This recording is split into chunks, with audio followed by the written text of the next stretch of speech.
Hello everybody, welcome back to Sin City Living. Jason here bringing you today's video. Thank you everybody for watching. I especially appreciate our patrons. I'm putting up 1 or 2 videos a week on that site, so please check them out. And that's my way of apologizing for being gone for so long. Don't forget to check the links down below. And otherwise I'm going to get into today's video. By the way, please email me with things you would like to see. Strategies, questions, just email me. Anything. I'll either respond via email if if it's not enough to make a long video, or I will go ahead and shoot on video. So today I want to talk about the dark side. The dark side. I usually joke around being a Star Wars fan that the dark side is my favorite because they have the coolest lightsabers. So the dark side now, when it comes to being a dice player, no, I'm not a fan of the dark side. But I want to talk about it a little bit. There's nothing wrong with it. Nothing wrong with it. And that's one of the first things I want to say. I want to make sure that those that are watching this understand that this whole concept of betting against the shooter it's malarkey. It's just absolute BS. And honestly, it's actually kind of stupid. I've seen players that'll sit there and get so mad at somebody playing the don'ts and say, "Oh, you're betting against the shooter." No, you're not. They're betting on the dice. If you go play roulette and you're betting on the red and someone else comes and bets on the black, are they betting against you? No, they're not. They're just betting on how they think it's going to land. Same thing with the don't player, on how they think the dice are going to land. That's all that they are betting on. They're not betting against you. For those of you guys that are bot players, if you play player and someone else bets banker, are they betting against you? Do you start disparaging them at the table? Of course not. Of course not. But for some reason at dice, people get their panties all in a twist over that, and I don't understand it. That does not mean that dealers like don't players, because there's I'd say about half the time there's a certain mentality that don't players have that can get kind of grating on the table. But a lot of them, at least half of them or so, are pretty quiet, pretty subdued about it. The best ones are playing right over here so that they can reach the don't pass or don't come, since it is a self-serve bet. So looking at the don't pass, we're going to look at it at a 2 or 3 point Molly system, depending on how you define it. So they'll start with the don't pass. We'll get a point. Doesn't really matter what the point is. They'll go ahead and do their lay. And as I've mentioned in the past, easiest way to do a lay is in units of 30. 30, 60, 90, so on and so forth. The reason for that is a number that works on every single number as a proper lay. Every single number, $60 lay, will be a proper lay. 30, 60, 90, doesn't matter. I recommend that to people because there's a lot of people that play the don't pass that don't understand the don't pass at all. If you understand it and you understand how the lays work, then by all means bet whatever you like, as long as you know how to do them properly. So then we've got our don't come, and let's say it travels to the 8. Now we go ahead and do our $60 lay. And then another don't come. And let's say that one travels to the 9, so we go ahead and do our other $60 lay. And that would be either your 2 or 3 point Molly system, depending on how you define it. Some people don't include the line, pass or don't pass, other people do. So some will call this a 3 point Molly, some will call this a 2 point Molly. So what are the pluses and minuses to the don't pass and to the don't come?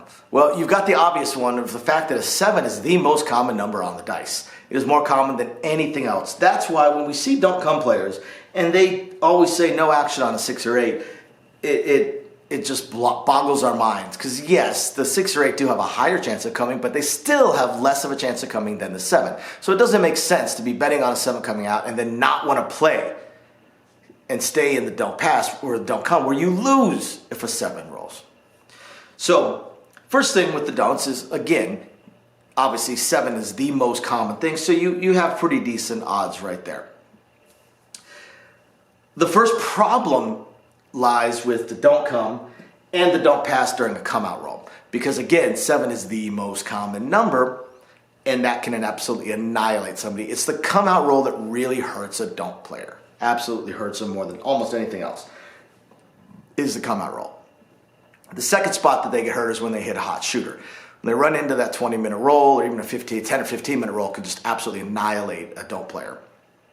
That can hurt, because at that point you've got your lays out there also. Third problem with the don'ts is in the lays. Now the lays are just like odds in that they are true odds. There's no house edge in them, so they are great bets. That's the best bets in the casino, just like odds, no house edge.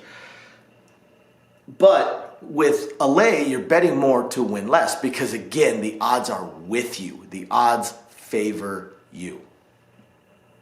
So that's another problem with the don'ts. And the final problem with the don'ts, and this is what I see that kills most don't players. They don't know when to walk away, because with the don'ts, there is no catching a hot don't roll. Like, you can't catch a hot roll with the don'ts. You know, yeah, sure, you can catch a time period where you run into 8 people that do 0.7 outs or point roll 7 out, point roll 7 out, point roll 7 out. Sure, you run into that. And that is about the closest you can get to a hot roll with the don'ts. There's no 20-minute roll or 40-minute roll with the don'ts. It just doesn't happen. So your bets are pretty much limited by what they are, by your flat bet. There is no pressing of your bets. There is no increasing your bets. There is no catching a 20-minute roll and suddenly you're at table max and getting paid. That just doesn't happen. So the don'ts have a finite amount that you can win every single time. So that is your biggest problem. And again, a lot of don't players don't know when to walk away. You're not going to buy in for $500 and walk away with 10,000 playing the don'ts. It's just not going to happen. It could happen playing the light side if you happen to catch a 20, 30-minute roll, or even a 15-minute roll if the right rolls were to land. Then absolutely you could end up, if you're an aggressive enough player, place bets, presses, you can definitely win thousands of dollars. If you buy it for $500 and you're playing the don'ts, your goal should be to double up and then walk away. That's it. Period. I see so many don't players that have doubled up, even tripled up sometimes. I actually bought in for 500, made 1,000, and they keep playing. You know what? You're going to run into the hot shooters eventually. And it doesn't even need to be a hot shooter. It could be a shooter that rolls 2 or 3 sevens on a come out roll, so you just lost your flat bet, then sets a point, rolls another number, repeats that number, rolls a winner, rolls a 0.7 out. Like, that's not a great roll for either side, for the light side player either. They'll win a little bit, and then they'll lose, especially if they're playing the pass line. They're probably still going to come out, or playing place bets. They're probably still going to come out negative. But the don't player also came out negative.